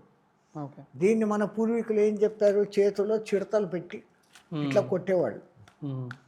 తాళాలు అంటారు, అవును. అవును. అవి ఇట్లా అంటారు. తో ఏ నాఖూన్ రబ్ హోతా, గోర్లు తగులుతాయి. ఇదే ఆ ప్రెష్ పోతుంది. వాళ్ళు ఒక టెక్నిక్లు పెడతారు. పైకేమో భజన చేయన్నారు, లోపల ఉన్న సీక్రెట్ ఆ స్ట్రెస్ పోవాలి. వాళ్ళు పొద్దున్నుంచి సాయంత్రం పనిచేసి ఎక్కడో వస్తారు, సాయంత్రం ఒక గుడికి పోయి భజన చేస్తారు. హ్మ్. సో ఈ స్ట్రెస్ అక్కడ పోతుంది. హ్మ్. సో వాళ్ళ మైండ్ కొంచెం సేపు ఆ పాటల్లో డైవర్షన్ అవుతుంది, పీస్ ఆఫ్ మైండ్ దొరుకుతుంది. ఇది వాళ్ళు పెట్టిన సిస్టమ్. మనం ఆ దేవుడి గుడికి పోయి ఇంకో దేవుడి గురించి విమర్శ చేసుకునే స్థాయికి వస్తాను. మా దేవుడు మీ దేవుడు అనుకున్నాం. హ్మ్. ఈ మీ అనుకోవడంలోనే గొలాట వచ్చింది. నీకు ఇష్టము, నీకు నచ్చింది, నువ్వు ఆ దేవుడిని కొలుచుకో. నాకు ఇష్టము, నేను ఈ దేవుడిని కొలుచుకుంటాను. నా దేవుడు గ్రేట్, నీ దేవుడు తక్కువ అది చెప్పేవాడు పరమ మూర్ఖుడు నా దృష్టిలో. హ్మ్. వానికి దైవతత్వం అర్థం కాలేదు.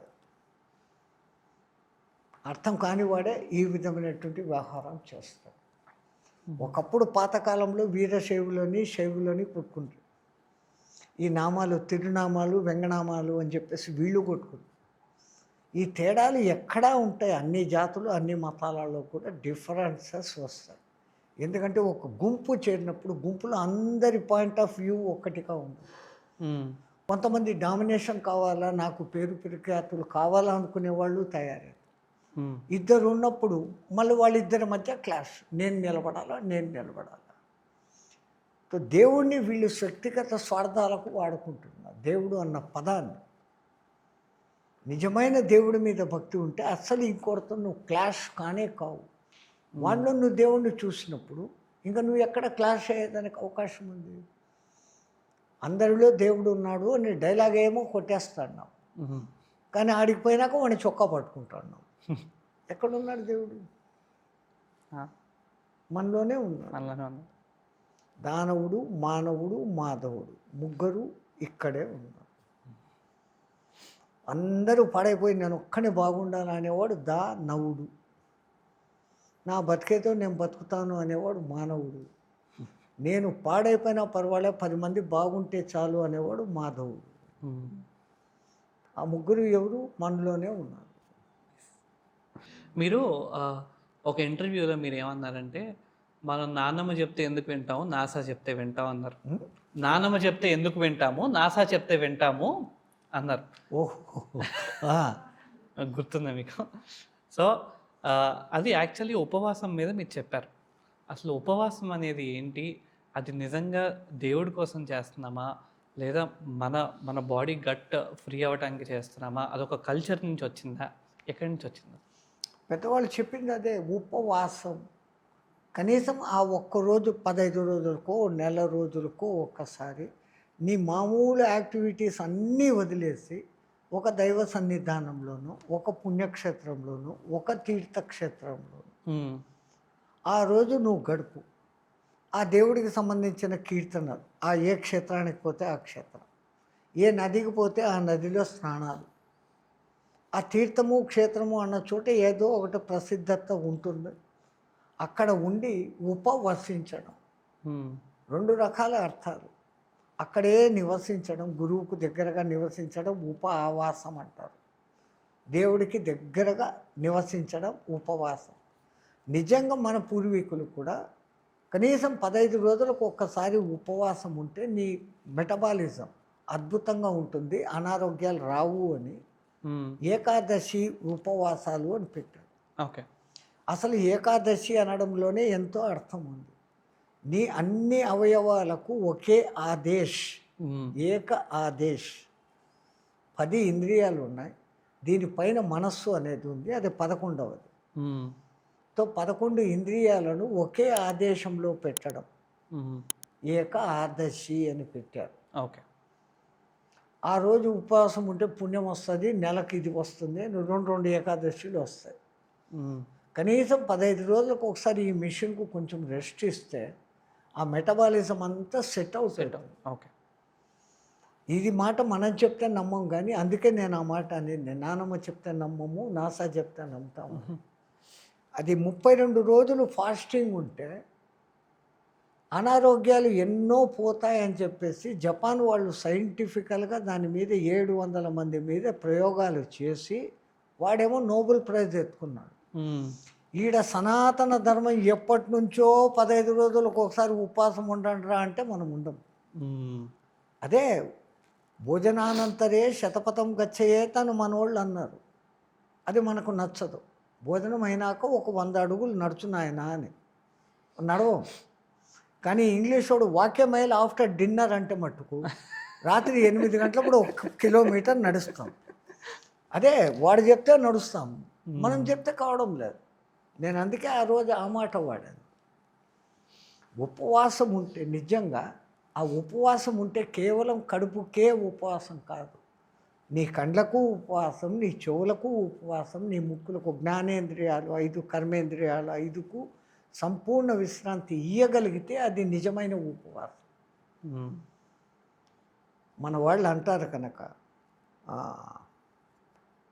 భద్రం కన్నేభి శృణుయామః దేవ భద్రం పశ్యేమాక్షర విజయజత్ర. నా కళ్ళు ఎప్పుడూ మంచినే చూడుగాక. నా కాదు, మా చెవులు ఎప్పుడూ శుభవార్తలనే వినుగాక. మా శరీరం ఆరోగ్యంగా ఉండి దేవతలకు సేవ చేసుకునేదానికి దేవతలు మాకు ఇచ్చిన ఆయువు ఎంత ఉందో అంతవరకు బాగా ఉండేదము కాక. ఎంత మంచి కోరికను కోరుతూ ఉండరు. అది నువ్వు ఉపవాసం అంటే.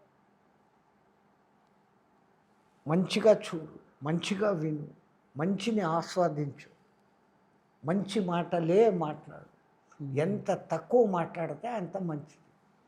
ఈ మాటలు ఎంత పెంచుకుంటూ పోతామో ఎక్కడో ఒక చోట వైషమ్యం వచ్చేదానికి ఉంటుంది. 4 కూర్చొని మాట్లాడుతున్నప్పుడు 4 రకాల మాటలు వస్తాయి.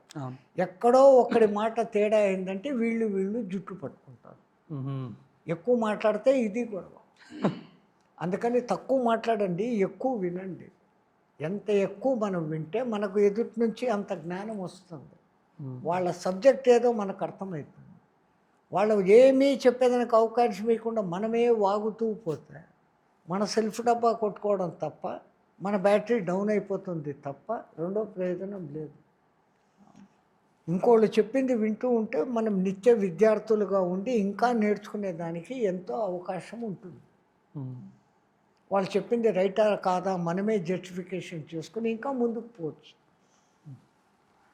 ముగించే ముందు ఒక చిన్న సందేశం లాంటిది, మీరు ఇవాళ జనరేషన్కి మీరు ఒక్క మాట చెప్పాలి అంటే, మనస్ఫూర్తిగా పడుకోవాలి, మనస్ఫూర్తిగా వాళ్ళ జీవితం బాగుండాలి అంటే కనుక మీరు చెప్పేదేంటి? మీ తెలుగులో చెప్పినట్లు పెద్దల మాట సద్దిమూట. పెద్దలను గౌరవించండి. మీకున్న ఆచార వ్యవహారాలు ఏది ఉన్నాయి వాటిలోని లోటుపాట్లను పూర్తిగా తెలుసుకుని దాన్ని ఫాలో చేయండి. పైన ఒకడు ఉన్నాడని విశ్వసించండి. మీ మనస్సాక్షికి మీరు సాక్ష్యం కాకుండా ఆత్మసాక్షికి సాక్ష్యంగా ఉండండి. మనస్సాక్షి ఎప్పుడు మోసమే చేస్తూ ఉంటుంది. ఆడెవడూ చూడలేదు, ఎత్తుకో ఆ బ్యాగు అంటూ ఉంటుంది మనస్సు. కానీ ఆత్మ అదే ఇది తప్పురా అంటుంది రాత్రి పడుకున్నారు. ఆత్మసాక్షిగా ప్రవర్తించండి. మీలో అంతులేని డైనమిజం పరమాత్ముడు ఇచ్చి ఉన్నాడు. ఇప్పుడున్న జనరేషను ఎంత ఫాస్ట్గా ఉందంటే అంత అద్భుతంగా ఉంది. వాళ్ళలో విచక్షణ అంత బాగుంది, వాళ్ళకు చాయిస్ అంత ఉంది. దాన్ని సక్రమంగా వాడుకొని ఇంకా పురోభివృద్ధికి, మీరు పురోభివృద్ధి, ఈ దేశము పురోభివృద్ధికి, ఈ సమాజం మొత్తము అభివృద్ధికి మీరే కారకులు. సంపాదించిన దాంట్లో ఒక్క 10% సమాజ హితానికి పెట్టండి. ఉన్నదంతా ఊడ్చిపెట్టమని నేను చెప్పను. పెద్దలను గౌరవించండి. మీ సాంప్రదాయాలు ఏది ఉందో దాన్ని పాటించండి. పరసాంప్రదాయాల్ని దూషించకండి. మంచి ఎక్కడున్నా గ్రహించుకోండి. మంచిని పెంచండి, మంచిని పంచండి. మీలో మంచిని పెంచుకోండి, ఇతరులతో దాన్ని పంచుకోండి. జై Srimannarayana. Thank you so much Swamiji. Thank you so much for coming to the podcast.